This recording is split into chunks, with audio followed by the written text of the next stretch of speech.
There is a battle quietly reshaping the future of technology, and it is being fought between two of the most powerful figures in Silicon Valley.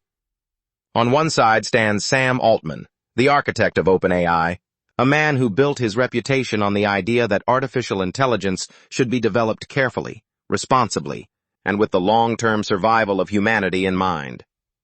On the other side is Mark Zuckerberg, the founder of Meta, a man who turned a college social network into a global empire and is now betting everything on open-source artificial intelligence to reclaim his throne as the most influential technologist alive. These two men represent fundamentally different philosophies about what artificial intelligence is, who it belongs to, and where it should take us. Understanding their visions is not just about following a corporate rivalry. It is about understanding the direction the entire world is heading. Sam Altman did not set out to build the most valuable artificial intelligence company in the world. He set out, at least publicly, to ensure that artificial general intelligence benefits all of humanity. That framing matters because it shapes everything OpenAI does, from its research priorities to its partnerships to the way it communicates with the public. Altman has consistently positioned OpenAI as a company operating under a unique responsibility. The organization began as a non-profit, transitioned into a capped profit model, and has recently been navigating a complex restructuring that reflects just how difficult it is to balance mission with money. OpenAI's flagship product, ChatGPT, became the fastest-growing consumer application in history, reaching 100 million users in just 2 months. That kind of adoption gave Altman enormous leverage, not just commercially, but culturally. He became the face of the artificial intelligence era, testifying before governments, meeting with world leaders, and shaping global conversations about regulation and safety. His vision is one of controlled acceleration, pushing the boundaries of what artificial intelligence can do while simultaneously advocating for guardrails that prevent catastrophic misuse. Critics argue this is a contradiction, that you cannot simultaneously race toward superintelligence and claim to be its responsible steward. But Altman has never shied away from that tension. He leans into it, arguing that if powerful artificial intelligence is coming regardless, it is better to have safety-focused organizations leading the charge than those with fewer scruples. Mark Zuckerberg's approach to artificial intelligence could not be more different. Where Altman builds walls around his most powerful models, Zuckerberg tears them down. Meta's decision to release its Llama series of large language models as open source was not just a product decision. It was a strategic declaration of war against the closed ecosystem that OpenAI and Google have built.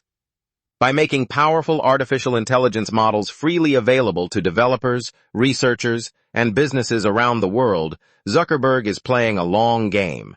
He is betting that openness will win, that the collective intelligence of millions of developers improving and building on Meta's models will outpace the closed research labs working behind proprietary doors. This strategy is deeply personal for Zuckerberg. After years of being on the defensive, facing congressional hearings about misinformation, privacy violations, and the mental health effects of social media, he has found in artificial intelligence a chance to reposition himself as a builder, an innovator, and even a champion of freedom.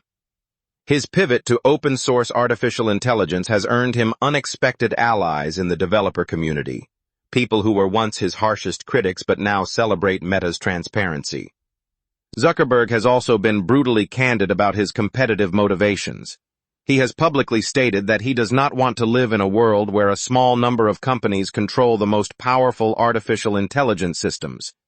That message resonates, even if it conveniently aligns with Meta's business interests in undermining its competitors. Here is where the conversation gets more complicated. When people compare Sam Altman and Mark Zuckerberg, they often focus on their artificial intelligence models, their research papers, and their public statements. But the deeper advantage Zuckerberg holds is one that Altman is still working to build, and that is platform power. Meta owns Facebook, Instagram, WhatsApp, and Threads.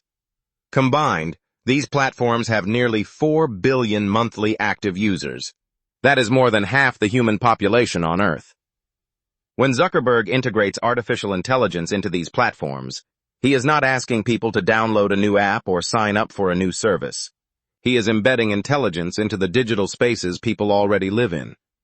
Meta AI is already appearing inside WhatsApp conversations, Instagram feeds, and Facebook searches.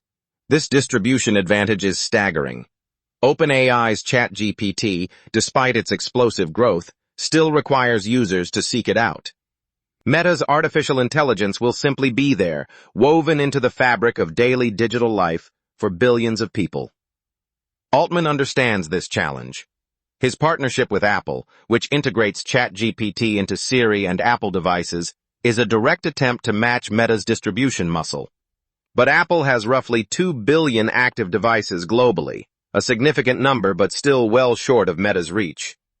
The platform war is one dimension of this rivalry that rarely gets the attention it deserves. The philosophical divide between these two men becomes sharpest when the conversation turns to safety and ethics. Altman has made artificial intelligence safety a central pillar of OpenAI's public identity. The company has a dedicated safety team, publishes research on alignment, and has been vocal about the existential risks posed by advanced artificial intelligence systems. Whether this commitment is genuine or performative is a debate that rages in academic and tech circles alike, particularly after the dramatic boardroom crisis of late 2023, when Altman was briefly fired and then reinstated, exposing deep internal tensions about the pace of development. Zuckerberg, by contrast, has been openly skeptical of what he calls artificial intelligence doomerism. He has argued that the risks of artificial intelligence are overstated, and that excessive caution is itself a form of harm, slowing down technologies that could improve billions of lives. His open-source approach reflects this philosophy. By releasing models into the wild, Meta accepts that some people will misuse them, but Zuckerberg argues that the benefits of democratized access far outweigh the risks. This is not a fringe position. Many researchers and technologists agree that closed systems create their own dangers, concentrating power in the hands of a few and reducing accountability. But it is a fundamentally different risk calculus than the one Altman operates under. Vision without revenue is just philosophy, and both men know it. OpenAI's business model has evolved rapidly. The company generates billions through its API, its ChatGPT Plus subscriptions, and its enterprise contracts with companies integrating artificial intelligence into their workflows.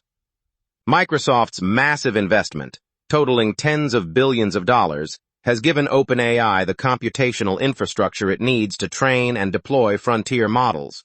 But OpenAI is also burning through cash at an extraordinary rate, and the pressure to generate returns is intensifying.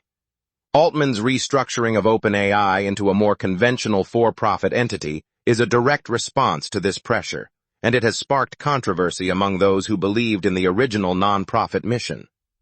Zuckerberg, meanwhile, is playing with house money. Meta's core advertising business generates tens of billions of dollars in profit every year, giving him the financial runway to invest aggressively in artificial intelligence without needing it to be immediately profitable. This is a massive structural advantage. Zuckerberg can afford to give away powerful artificial intelligence models for free because his business model does not depend on selling artificial intelligence. It depends on selling attention, and artificial intelligence makes his platforms better at capturing it. Declaring a winner in this rivalry depends entirely on what you think winning means. If winning means building the most technically advanced artificial intelligence system, OpenAI currently holds the edge. Its models are widely regarded as the most capable, and Altman's ability to attract top research talent and massive investment has kept it at the frontier.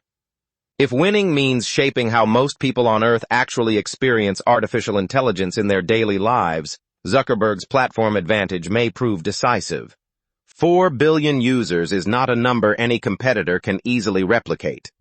If winning means defining the values and norms that govern artificial intelligence development globally, both men are fighting for that prize, and the outcome will have consequences far beyond their balance sheets. What is clear is that this is not a rivalry that will be settled quickly. Both men are playing decade-long games, and the board keeps changing. New models, new regulations, new geopolitical pressures, and new competitors from China and elsewhere will reshape the landscape in ways neither can fully predict. What makes this moment so extraordinary is that the decisions being made right now in boardrooms and research labs and open-source repositories will determine what kind of future billions of people inherit. Sam Altman and Mark Zuckerberg are not just competing for market share. They are competing to define what intelligence itself means in the 21st century, and that is a competition worth paying very close attention to.